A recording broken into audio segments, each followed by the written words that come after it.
ऐसी आज तुम्हारे दरमियान में आकर कह रहा है, अगर 3% आबादी वाला कहता है कि मल्लाह का बेटा उप मुख्यमंत्री होगा, तो ओवैसी कहता है कि बिहार के 17% मोहम्मद और आदम का बेटा भी इंशाअल्लाह ताला मुख्यमंत्री होगा। दिए 2 टिकट दिए और फिर मोदी जी किस जबान से ये जनता के सामने आकर कहते हैं कि भाइयों बहनों, मैं सबका साथ, सबका विकास और सबका इल्जाम लगाते हैं कि वोट कटवा है।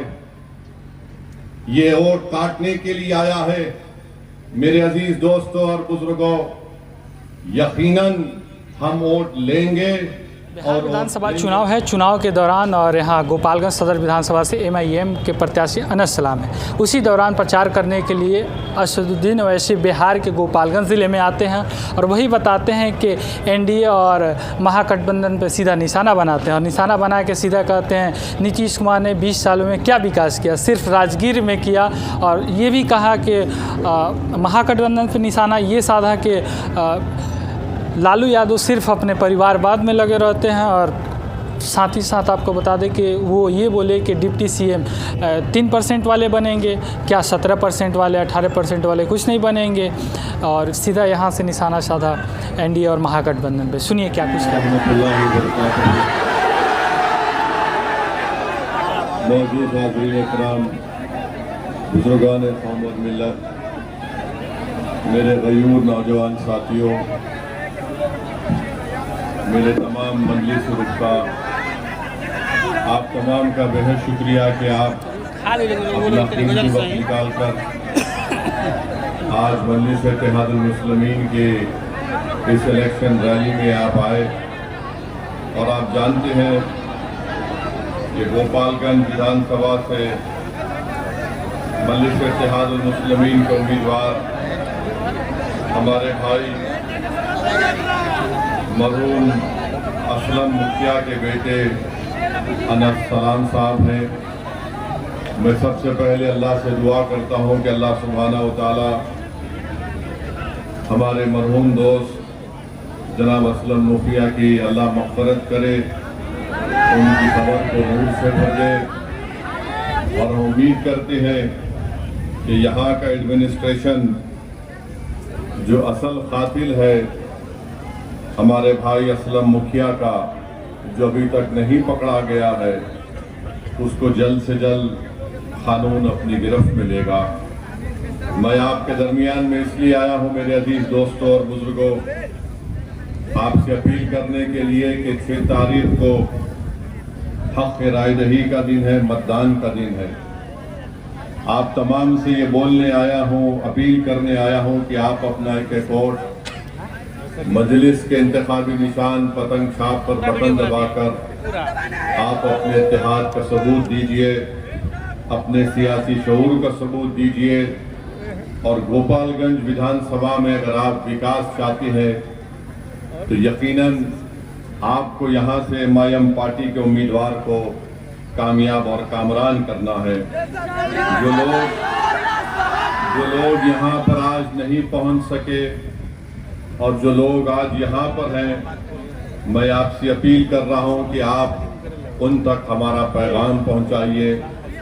असदुद्दीन ओवैसी यहाँ पर आया था और उसने आकर हम तमाम से ये कहा कि 6 तारीख के दिन आपको गोपालगंज में एक तारीख बनाना है। मरहूम असलम साहब ने इलेक्शन लड़ा था, उस वक्त भी आप तमाम ने बड़ी जुर्रत और बहादुरी के साथ मजलिस के उम्मीदवार के हक में अपना वोट दिया। मैं आपका शुक्रगुजार हूँ। मगर अब की बार हमको यहाँ से अपना विधायक को कामयाब और कामरान करना है, ताकि वो बिहार की विधानसभा में जाकर यहाँ पर जो तालीम का मसला है, जो यूनिवर्सिटी एक ज़िले में नहीं है, उसको बना सके। यहाँ पर अस्पताल नाम का तो है, मगर यहाँ पर डॉक्टर और दवाएं नहीं मिलती है। यहाँ का नौजवान बेरोजगार है, उसका मुकद्दर बेरोजगारी बना दिया गया है। और आप जानते हैं कि बड़ी तादाद में नौजवान यहाँ से निकलकर भारत के कोने कोने में चले जाती हैं। गांव में रोड नहीं है, और फिर आप देखते हैं कि बहुत ज्यादा यहाँ पर किसानों को परेशानी है, सिंचाई का इंतजाम नहीं है, बिजली का कोई मौसर इंतजाम नहीं है। तो ये तमाम ऐसे मसले हैं जहां पर आपको एक हरकियाती विधायक को कामयाब करना है। जो MIM पार्टी ने अनस सलाम को यहां पर आपके सामने पेश किया है।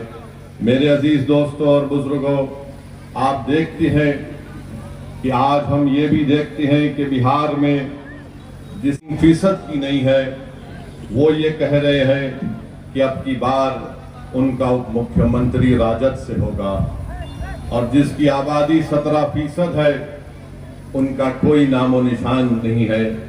अगर कोई बिहार में ये कहता है कि अब के बार मल्ला का बेटा डिप्टी चीफ मिनिस्टर होगा, तो मैं पूरे आप तमाम से एक सवाल और एक फिक्र देकर जाना चाहता हूं कि क्या आदम का बेटा मुख्यमंत्री नहीं हो सकता?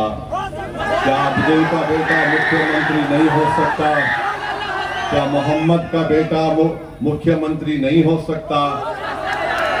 क्या अनस सलाम आपका विधायक नहीं हो सकता? अभी चुनाव शुरू नहीं हुआ तो मल्लाह के बेटे ने कह दिया, राजद के नेता के मौजूदगी में कह दिया कि अब के बार उप मुख्यमंत्री हमारे समाज का होगा, जिनकी आबादी सिर्फ 3% है और जिसकी आबादी 17% है, जो मोहम्मद का बेटा है, जो आदम का बेटा है, जो अहमद का बेटा है, वो ये ख्वाब भी नहीं देख सकता। तो ये इंसाफ की लड़ाई है, याद रखिए। 17% हैं और कितने टिकट दिए जाते हैं? जो 14% हैं उनको कितने टिकट मिलते हैं आप खुद देख लीजिए। 14% हैं तो 36% टिकट दिए जाते हैं। अब आप बताइए, जब असदुद्दीन ओवैसी ये बात करता है तो ये लोग हमको झूठा इल्जाम लगाते हैं कि वोट कटवा है, ये वोट काटने के लिए आया है। मेरे अजीज दोस्तों और बुजुर्गों, यकीनन हम वोट लेंगे और वोट देंगे भी इंशाअल्लाह ताला। अब तक हम सिर्फ वोट देते आए थे। ये जालिम लोग नहीं चाहते कि आप वोट हासिल करें। मजलिस आपको ये पैगाम देने आई है कि हम वोट लेंगे भी, वोट हासिल भी करेंगे और इंशाअल्लाह ताला हम यहां से अपने उम्मीदवार को यहां का विधायक बनाकर भिजाएंगे।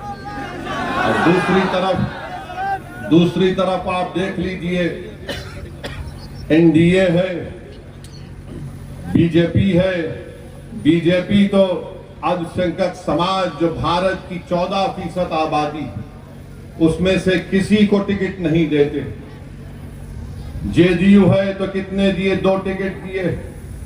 और फिर मोदी जी किस जबान से ये जनता के सामने आकर कहते हैं कि भाइयों बहनों, मैं सबका साथ, सबका विकास और सबका विश्वास चाहता हूं।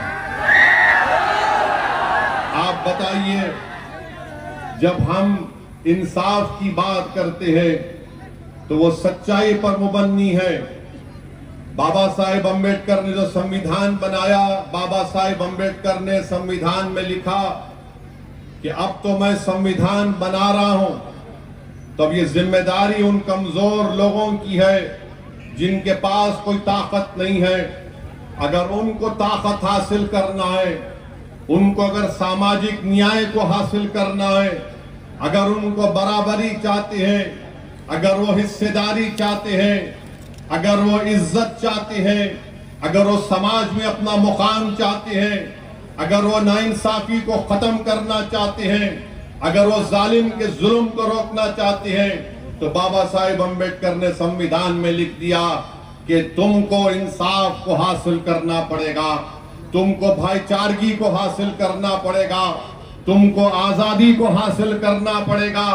जो हम इस आजादी की जब हम बात करते हैं, हम चाहते हैं कि जो जंजीरें हमारे दिलो दिमाग में डाल दी गई हैं, जिसकी बुनियाद पर हम किसी की गुलामी करने के लिए मजबूर हो जाते हैं, ओवैसी आज तुम्हारे दरमियान में आकर कह रहा है अगर 3% आबादी वाला कहता है कि मल्लाह का बेटा उप मुख्यमंत्री होगा, तो ओवैसी कहता है कि बिहार के 17% मोहम्मद और आदम का बेटा भी इंशाअल्लाह ताला मुख्यमंत्री होगा। मैं मुबारकबाद भी देता हूं वीआईपी पार्टी के उस जिम्मेदार को कि उन्होंने अपनी समाज की इत्तेहाद और उनके सियासी शऊर की बुनियाद पर तमाम बातचीत पे आप सभी को क्या कुछ करना है कमेंट सेक्शन में कहिए। फिर मिलते हैं किसी अगले वीडियो में, तब तक के लिए धन्यवाद।